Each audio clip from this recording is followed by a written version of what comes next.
are applauding because it's so hot in this room, and if they would only call the race,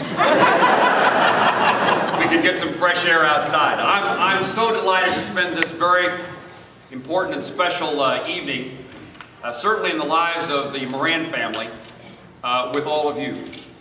You come from all over Kansas, and it is a very humbling experience for me to have the opportunity tonight in front of all of you to begin a journey.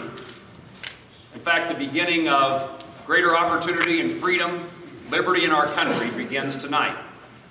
I look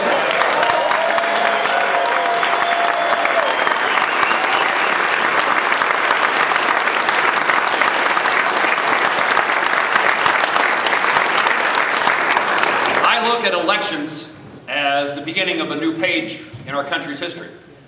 They happen every couple of years. And what that means is the American people establish their New Year's resolutions. And my guess is that across the country tonight, the voters are sending their New Year's resolutions to Washington, D.C.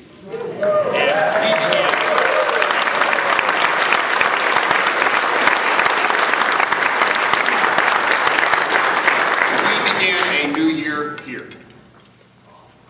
You know, many of you, in fact, most of you know me, know my background, know where I came from, know my experiences, and there's nothing in my life that you would ever suggest that Jerry Moran would ever have the opportunity to grow up and be a member of the House of Representatives and now to be a member of the United States Senate. That's an amazing development. And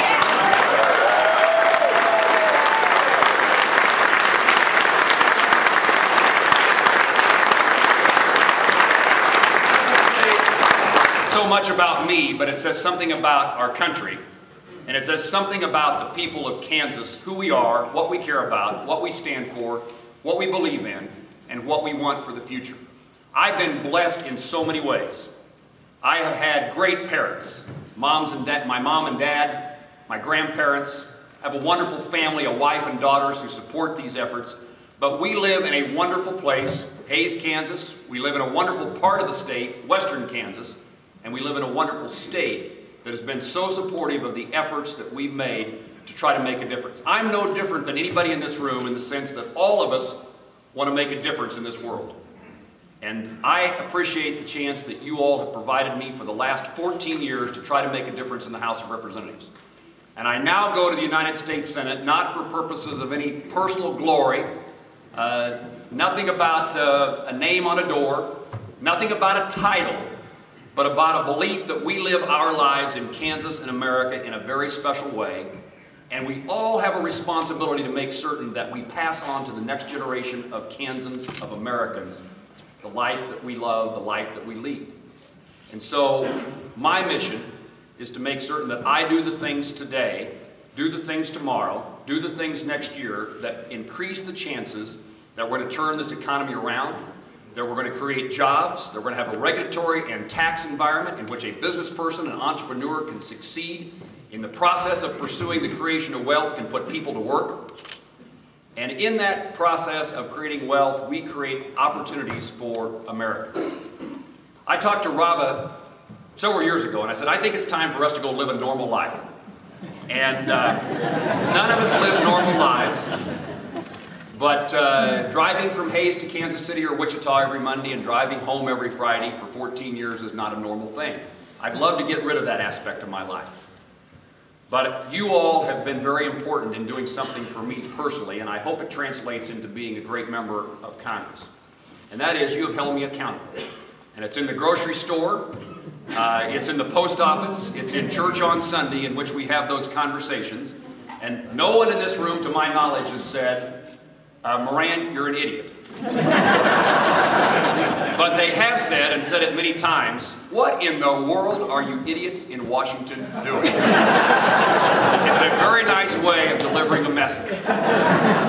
And that's my pledge to you tonight, is that I will never forget where I came from. I'll never forget who I am. I'll never forget who got me there. All for the purpose of trying to make certain that the next generation of Americans can enjoy the freedoms and liberties guaranteed by our Constitution, and to have the opportunities to pursue their dreams. All of our lives, we've been told that, in fact, all throughout the history of our country, we have believed that the better days are yet to come.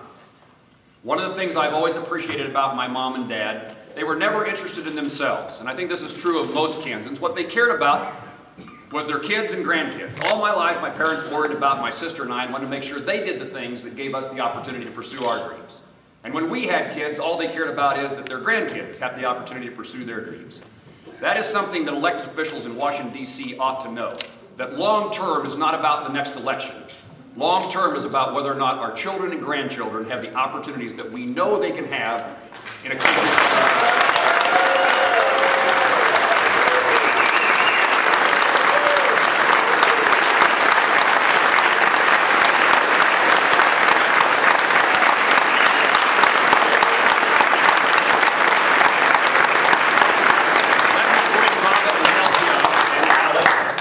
Introduce to you one more time my family.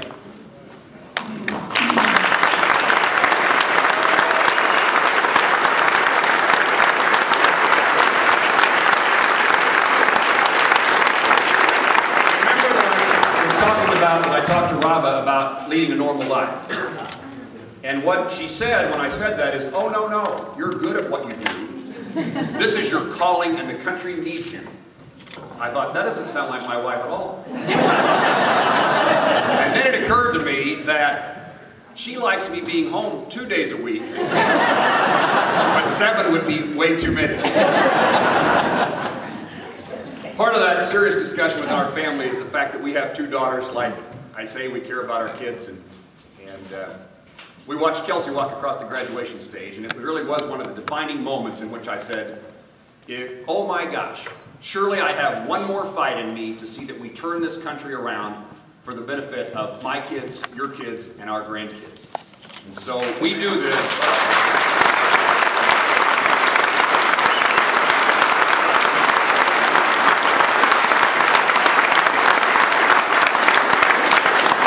I'm here to tell you tonight that I believe that America is a great country.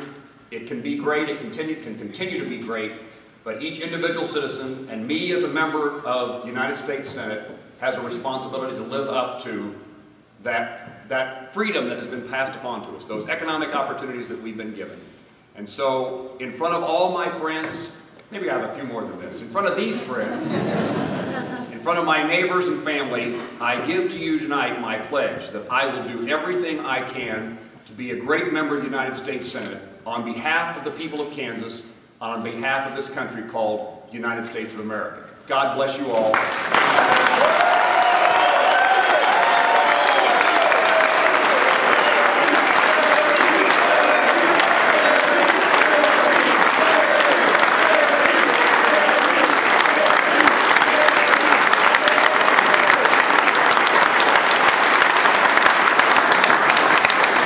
We said a prayer tonight before we came here, and the prayer was that we make the right decisions in our lives, that we do the right things as elected officials, but as human beings, as citizens of God's world. And I would ask you, as you always have, to hold me accountable that I do the right things for the right reason throughout my time in public service. And we are honored by your presence here tonight. Thank you all for being here.